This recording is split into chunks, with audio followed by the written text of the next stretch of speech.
Hello மக்களே, இன்னைக்கு ஆர்லி ஃபுட்ஸில் நம்ம ஆர்லி ஃபுட்ஸ் பெப்பர் ஃப்ரை மசாலா வச்சு எப்படி ஒரு சின்னதாக குயிக்கஸ்ட்டாக மட்டன் பெப்பர் ஃப்ரை செஞ்சிடலாமா? ஒரு வானலியில் நல்லெண்ணெய் ஊற்றிக்கோங்க. அதுக்கப்புறம் நம்ம இந்த வேக வச்சுருந்த மட்டனை அப்படியே இதில் ஆட் பண்ணிக்கோங்க. அந்த தண்ணியோடு இருந்தாலுமே சூப்போட சூப்பராக இருக்கும்.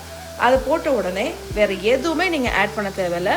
அது நல்ல ஒரு பொறுபொருன்னு வந்த உடனே நம்ம ஆர்லி ஃபுட்ஸோடைய பெப்பர் ஃப்ரை மசாலாவை அப்படியே ஆட் பண்ணிக்கோங்க. இதில் பெப்பரு, பட்டை, கிராம்பு, ஏலக்காய்னு சும்மா தாறுமாறாக இருக்கும் இந்த மசாலு.